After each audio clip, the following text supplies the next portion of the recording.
من چند روز پیش حالم خیلی بد بود و واقعا احساس خستگی می‌کردم در مورد همه چیز توی زندگیم. این که کاری که دارم انجام میدم به کجا خواهد رفت. اضطراب داشتم حتی در مورد شغلم، آیا من دارم کاری رو انجام میدم که دوست دارم، و احساس میکردم که به هم حمله شده. احساس میکردم که همه دنیا دست به دست هم دادن که من این اضطراب و ترس رو زندگی کنم، که شک داشته باشم. واقعا احساس میکردم به هم حمله شده. و اگه تو فکر میکنی که الان در همچین جایگاهی هستی، این ویدیو برای توه. سلام، خیلی خوش اومدین به کانال من بریلیان هستم و امروز میخوایم در مورد نکاتی حرف بزنیم که وقتی حالمون بده دونستنش میتونه به همون کمک کنه که معنای زندگیمون رو، معنای این حال بدی رو پیدا کنیم. ببینید، ما خیلی وقتا مثلا خانواده هایی داریم که ازمون حمایت نمی کنن. من خیلی از شماها برام می نویسین که توی شرایطی هستم که اون گوسفند سیاهه خانواده‌ام. خیلی کارا رو دلم میخواد انجام بدم که خانواده حمایت نمیکنه، تشویق نمیکنه، یا همش با هم درگیریم، بحث میکنیم. باید اینو بدونی که در نهایت تو خودت هستی که همیشه باید از خودت دفاع کنی. من خودم هم در نوجوانی با این مسائل درگیر بودم و خودم بودم که همیشه باید از خودم دفاع می کردم و حتی 18 سالگی من بلافاصله به محض اینکه دانشگاه رو شروع کردم کار کردم، برای اینکه اون حس رو داشتم که باید خودم همه اون چیزی که هستم که باید روش حساب کنم، باید خودم همیشه از خودم دفاع کنم، باید مستقل باشم. و توی محل کارم هم من به شدت بارها تحقیر شدم، به هم توهین شد، یا حتی مثلا به هم احترام گذاشته نشد. و همیشه خودم بودم که باید از خودم دفاع می کردم و پدر مادر خودم بودم. اما موضوع اینه که باید برای خودت بایستی، باید از خودت دفاع کنی، باید اون کاری که میخوای رو انجام بدی، باید برای آرزوها تو بجنگی. ما همیشه نمیتونیم اطرافمون آدم‌هایی رو داشته باشیم که ازمون حمایت کنن. چه بسا وقتی خودت برای خودت میستی و از خودت دفاع میکنی و خانواده یا اطرافیانت میبینن این استقلال رو، این قدرت رو، تازه اونجا اونا هم نرم میشن و ازت حمایت میکنن. ولی موضوع اینه که اول خودتی، اون اعتماده رو خودت باید به خودت بدی، اون دفاع کردن رو خودت باید از خودت دفاع کنی، از خودت حمایت کنی. و اگه این کار رو نکنی، اون کودک درونی که داریم، هممون داریم کودک درون رو، اون آسیب میبینه. یعنی باید در نظر بگیری که اون کودک درون فرزند توه و تو باید برای اون بجنگی، باید از اون دفاع کنی. نباید اجازه بدی این حال بدی ها، این خشم، این حمله شدن ها باعث بشه که برسه انقدر پایین بره که برسه به اون کودک و اون کودک رو در واقع باعث آسیب اون بشه. تو برای اون کودک باید محل امن باشی، باید ازش دفاع کنی، باید پدر مادرش باشی. مثلا خیلی از ما رابطه های سمی داریم و هی از خودمون میپرسیم که چرا من رو دوست نداره، چرا من احساس دوست داشته شدن نمی کنم، توی این رابطه و همش باید در واقع این سوالها رو از خودت بپرسی، چون اون رابطه سمیه. ولی تا حالا شده به خودت بگی، از خودت سوال کنی که شاید منم که خودم رو دوست ندارم، شاید منم که اجازه میدم یک آدمی با من اینجوری رفتار کنه. تو توی این شرایط میمونی چون خودت رو دوست نداری. اینو من رو هم تجربه کردم. این یه چیزیه که احتمالاً هممون تجربه میکنیم و یاد میگیریم که مثل اون آدمه، مثل آینه است و تا وقتی که یاد نگیریم همیشه همون جور آدم ها توی زندگیمون میاد. یعنی این زندگی آدم هایی رو بهت میده که زخمتون یکیه، هم زخم خودته. یعنی یه آدمی میاد که تو رو دوست نداره چون تو خودت رو دوست نداری و خب این باعث میشه که ما از خودمون عصبانی میشیم. بیشتر اوقات توی رابطه های سمی یا حتی توی خانوادهمون که انتخاب هم با خودمون نیست، ما به یه جایی میرسیم که از خودمون عصبانی میشیم و خب این به همون آسیب میزنه. و مورد بعدی که وجود داره اینه که ببینید این احساسات منفی کاملا طبیعی هن. یعنی سریع نباید شیطانیش کنیم، ازش فرار کنیم، نادیدشون بگیریم، چون نمیشه همیشه توی زندگی مثبت بود. همیشه مثبت، همیشه بخندم. خوبه که بخندیم. این روش زندگی منه که بخند تا دنیا بهت بخنده. حتی خندیدن زورکی هم حالش رو خوب میکنه، ولی نمیشه همیشه مثبت بود. اون منفی بودن هم بخشی از ماه و ما یادمون میره که ما روحیم که در این بدن هستیم، در این معبد مقدس هستیم و این احساسات منفی، رنج، درد، عذابی که توی این زندگی داریم، خشم، عصبانیت، اینها باعث میشه که اتفاقاً اون مثبت بودن در ما استوار بشه. و برای مثال حتی وقتی که تو به یک کسی حسادت میکنی، خیلی برامون ممکنه پیش بیاد که یه دفعه کسی رو میبینیم که حسادت میکنی و خیلی ها بهمون یاد دادن که حسادت بده، حسادت نباید حسادت کنی، ولی این یه احساس انسانی مربوط به این بدنه. ولی موقعی که این حسادت رو حس میکنی باید از خودت بپرسی که چرا من دارم این حس رو تجربه میکنم و باید سالهای بعدی این باشه که من چه چیزی توی این آدم میبینم که بهش حسادت میکنم، چون من میخوام مثل اون باشم. خب اون آدم موفقیه، حالا اون چطور زندگی میکنه؟ اون چه روتینی توی زندگیش داره؟ من چه کارهایی رو باید انجام بدم که برسم به جایی که اون آدمه هست؟ حسادت مثل یک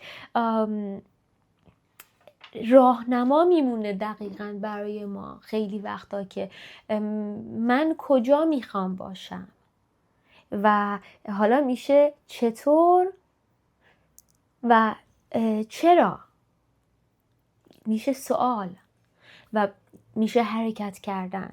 ناراحت بودن خیلی نرماله، بدن گاهی نیاز به استراحت داره. من بعضی موقع‌ها حالم بده، ناراحتم و با خودم فکر میکنم خدایا مثلا الان واقعا هیچ چیزی نیستش که من بخوام براش ناراحت باشم ولی پذیرفتمش. میدونم که این بدن، هورمون ها بالا پایین میشن، مخصوصا برای خانوم ها این خیلی شدید تره. یعنی ما سایکل یه سیکل بالا پایین شدن هورمون ها رو داریم که احساساتمون، روانمون با اون بالا پایین میشه و بعضی موقع ناراحتی، فقط ناراحتم، میپذیرم که من امروز ناراحتم. لزوما نباید دلیل خیلی خاص و عجیب غریبی داشته باشه، چون نمیشه همیشه مثبت بود. این بدن یک انرژی داره. و نکته بعدی اینه که خیلی خوبه که تو داری این احساسات رو الان تجربه میکنی. این فوق‌العاده است، به خاطر اینکه یه سری محرک ها وجود دارن که از طریق تجربه کردن این احساسات تو میتونی اینا رو خارج کنی، آزادشون کنی. این انرژی راکدی که توی بدن تو وجود داره، مثلا خانواده‌ام منو حمایت نمیکنه، از من دفاع نمیکنه و تروماها و آسیب‌هایی دارم که میشناسمشون. این بهترین نقطه اون تجربه زندگیه که تو داری اون تروما و آسیب و احساسات منفی رو تجربه میکنی، زندگی میکنی، چون الان میشناسی و میتونی این تجربه ها بالا میان و تو میتونی الان سوگواری کنی، میتونی بپذیریش. پذیرفتن میتونم بگم توی هر کاری که میخوایم انجام بدیم، هر تصمیم گیری که ما توی زندگیمون داریم، اول با پذیرفتن، اون آگاهیه که میپذیرم که من از همچین خانواده‌ای هستم، اینقدر تقلا نمی کنم، میپذیرم. حالا این انرژی راکت رو بیرون میکنم، اینقدر منو از تو نخور، این شرایط زندگی منه، این یه دلیلی داره که توی زندگی من یه همچین شرایطی وجود داره، من باید یه درسی ازش بگیرم. این انرژی رو آزاد میکنم، از سیستم بدنم بیرونش میکنم و حالت بهتر میشه چون دیگه حرکت میکنی. نکته بعدی منیفست کردن چیزهای جدیده، یا همون چیزی که در واقع تصویر سازی، به دست آوردن چیزهای بزرگ با ایمان داشتن، چیزهایی که در واقع بزرگتره، بهتره و هر چیزی که توی زندگی من به من خدمت نمیکنه رو من رها میکنم یا زندگی از من میگیره که جاش چیزهای بهتر و بزرگتر بیاد. ما بعضی موقع فکر میکنیم وقتی یه چیزی رو از دست میدیم یا وقتی داریم برای چیزی صبر میکنیم ناشکری میکنیم، حالمون بده، در صورتی که خدا داره تو رو آماده میکنه برای چیز بهتر، برای چیزی بزرگتر. اگه برگردی به زندگی خودت نگاه کنی میبینی این موضوع بارها تکرار شده که تو یا چیزی رو از دست دادی و چیز بهتری رو به دست آوردی، یا برای چیزی صبر کردی خیلی زیاد تا به دستش آوردی و این یه چیزیه که همیشه در زندگی تکرار میشه، باید بهش آگاه باشی. و خیلی وقتا شاید ما نمیخوام چون الان همین جایی که هستم راحتم، چون برام میشناسمش. خب این بازی ذهنم هست، جایی که براش آشناست، براش راحته، تو رو متقاعد میکنی که همینجا بمونی. من نمیخوام تغییر کنم، تغییر سخته ولی و درد هم داره، میدونی تغییر درد داره، از دست دادن درد داره، آدم رابطه سمی رو از دست دادن درد داره، اما ضروریه. یا تو خودت این رو انتخاب میکنی یا زندگی برات انتخاب میکنه که خدا برات انتخاب میکنه به اراده او که چیزی بیرون بره و تو درد میکشی، رنج میکشی، اما به جاش چیز بهتر میاد، شکوفا میشی. این یک آگاهیه، مثل یک قانون نانوشته است. این اتفاق میفته موقعی که این چیزهای منفی توی زندگی ما میمونن، ما به زور نگهشون میداریم، تبدیل میشن به انرژی راکت و خب هی ما رو پایین تر میبرن، حالمون رو بدتر میکنن. اما باید بگذری و وقتی که چیزهایی که نباید توی زندگیت باشن خارج بشن، تو سبک میشی. یه دفعه میرسی به یه جایی خودت رو پیدا میکنی، اصلا فرض کن یه آدمی یه رابطه صمیمی رو ترک میکنی و به خودت میای میگی که من با یه کوله میخوام سفر کنم، میخوام برم واقعیت جدیدم رو بسازم، میخوام حرکت کنم و این فوق‌العاده است. شاید به نظر درد داشته باشه یا ترسناک باشه، چون ناشناخته است. ما از چیزهای ناشناخته میترسیم و این کاملا طبیعیه. ترس یک مکانیزم بقایه که ذهن ما اون رو به وجود میاره، ما تجربهش میکنیم، احساسش میکنیم. من خودم چند سال پیش، 3.5 سال پیش، 2 سال بود که مهاجرت کرده بودم. خود مهاجرت هم در واقع ترسناک بود.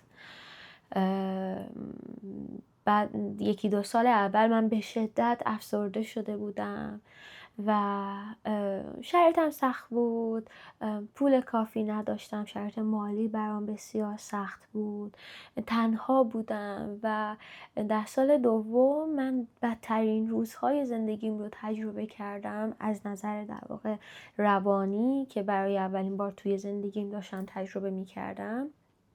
در سن 28 سالگی، 29 سالگیم و توی خونه‌ای بودم، 2 گربه‌ای داشتم که اینا همه زندگی من بودن و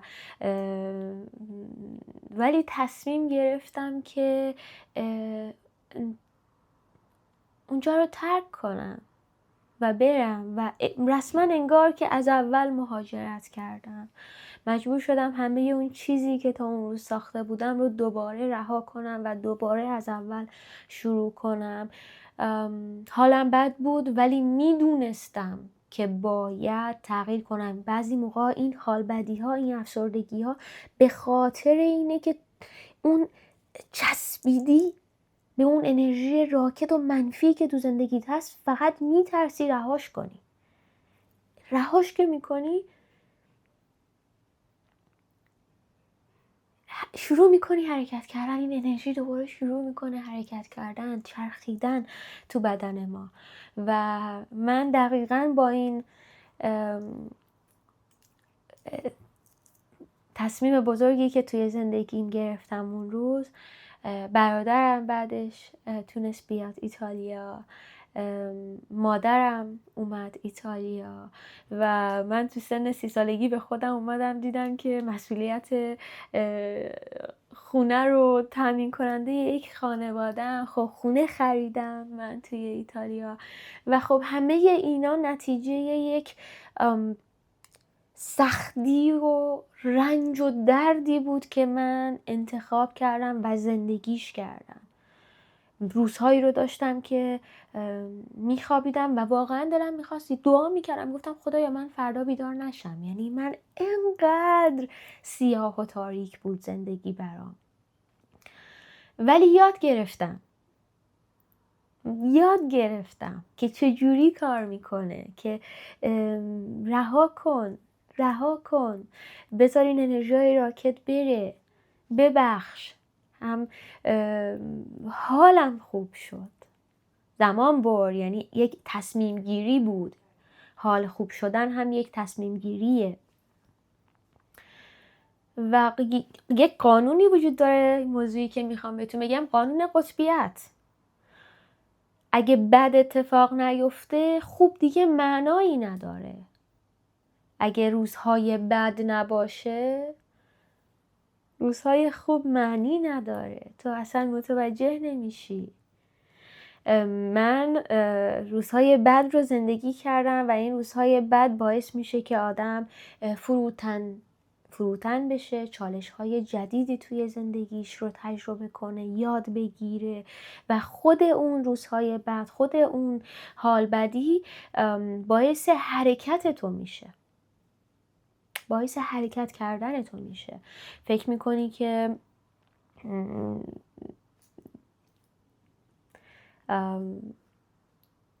شاید روزهای بعد از بدبختی منه،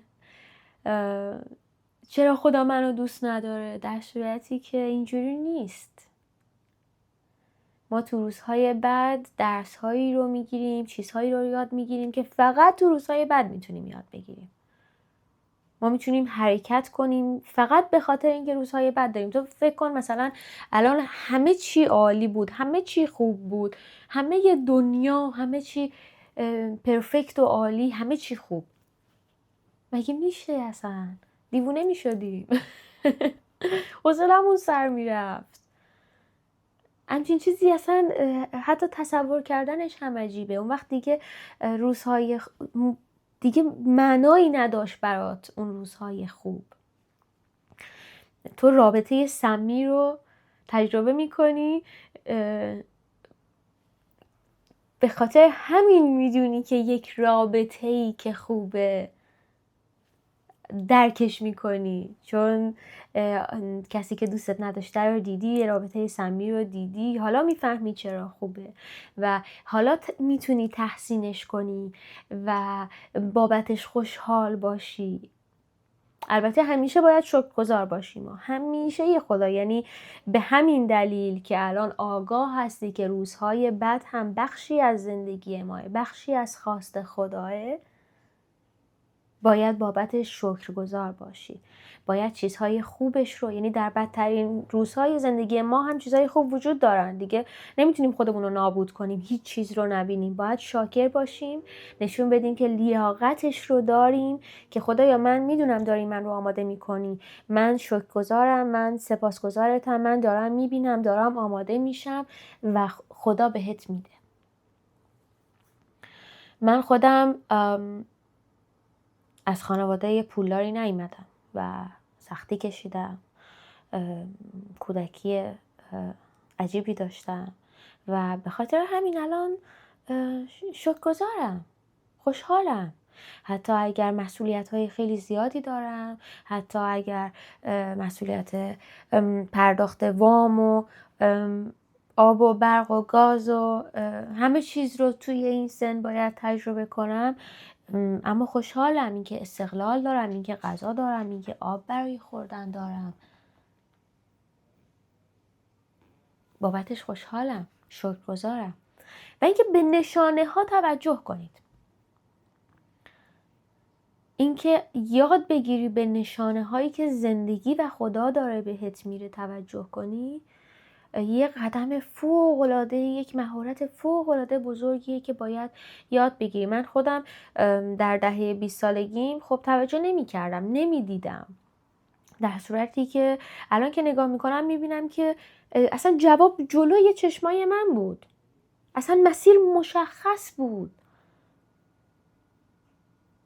ولی اینکه توجه نکنیم، ببین ما شهود داریم، ما روحیم، ما وصلیم،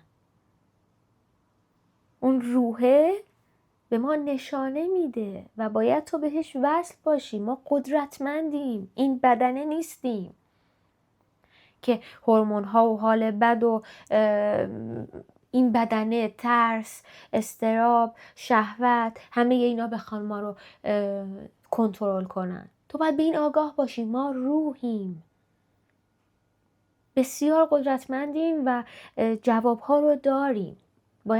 باید دنبال نشانه ها بگردی. خدا تو رو همینجوری نیافریده رهات کرده باشه. خب آفریدمت، تمام. باید ایمان بیاری. میدونی مشکل اینه که خیلی از شماها ایمان ندارین. خود من هم همینجوری بودم و زندگی واقعا سخت بود، چون الان مشکلی توی زندگی من باشه هست، همیشه هست، مگه میشه مشکل نباشه؟ برای همه همیشه مشکل هست، فقط هی تغییر میکنه، نوعش تغییر میکنه، اندازش تغییر میکنه.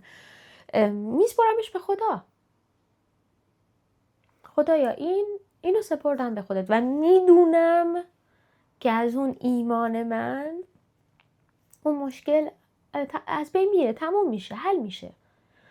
و ما خیلی وقتا تقلا میکنیم برای مشکلاتمون به خاطر اینکه باور نداریم، به خاطر اینکه ایمان نداریم.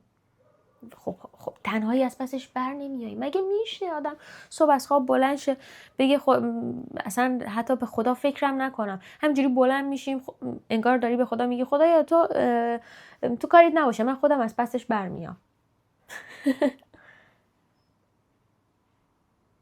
نمیشه. باید وصل باشی، باید به اصلت وصل باشی، باید باهاش زندگی کنی و اینو یادت باشه که اگر خدا چیزی رو بیرون میبره به خاطر اینه که بهترش رو بیاره و این رو شروع کن باور کردن. اینو باید باور کنی، چون همینه. من وقتی خودم روی چیزهای بزرگتر توی زندگیم تمرکز میکنم، خب ما همیشه همینیم، همیشه در حال جلو رفتن و حرکت کردن و خب هی واقعیت هایی که میخوایم تغییر میکنه.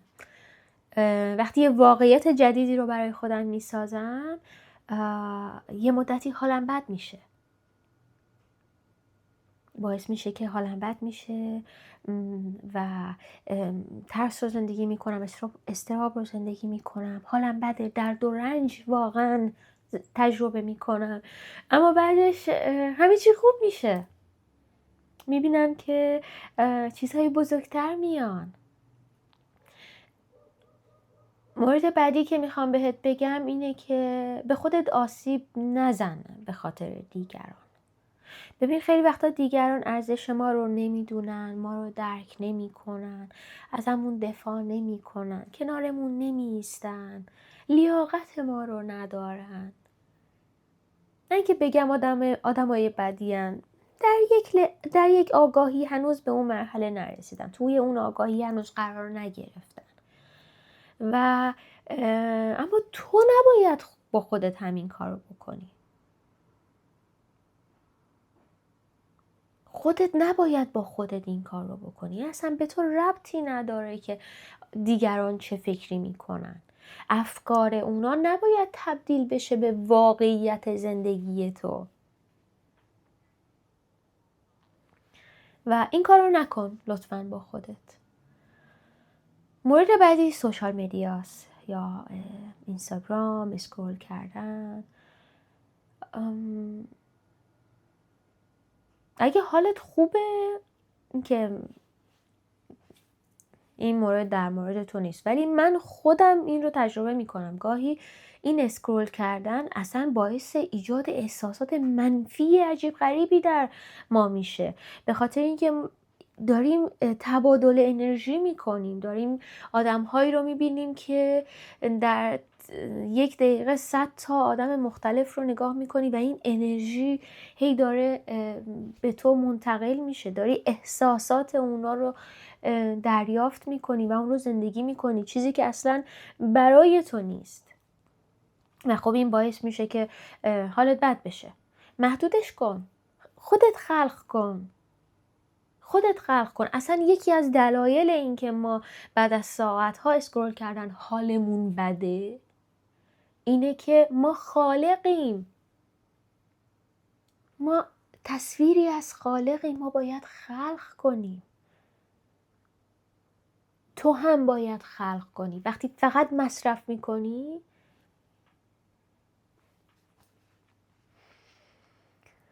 مورد بعدی اینه که زمانی که توقع نداری چیزهای بزرگ میاد.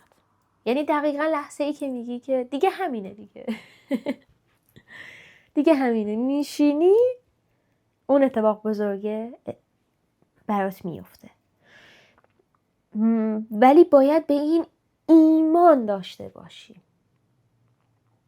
من میخوام یه چیزی رو و حسش رو زندگی کن، میشه همون منیفست کردن.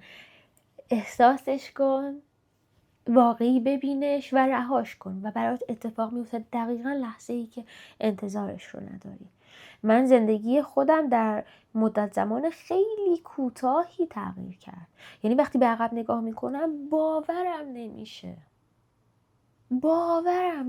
یعنی اصلا دیوونه کننده است اتفاقایی که توی زندگی من افتاد. اگر اسمشو چیزی غیر از معجزه بذاریم کم لطفی کردیم.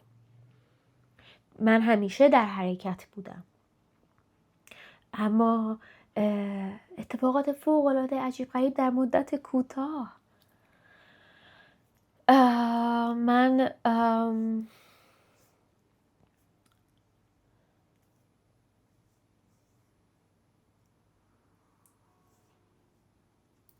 فکر میکنم که چقدر آسیب دیده بودم، چقدر احساس تنهایی میکردم، چقدر همین زندگی که الان دارم واقعا عجیب غریبه. واقعا اتفاقاتی که برام افتاد عجیب غریبه.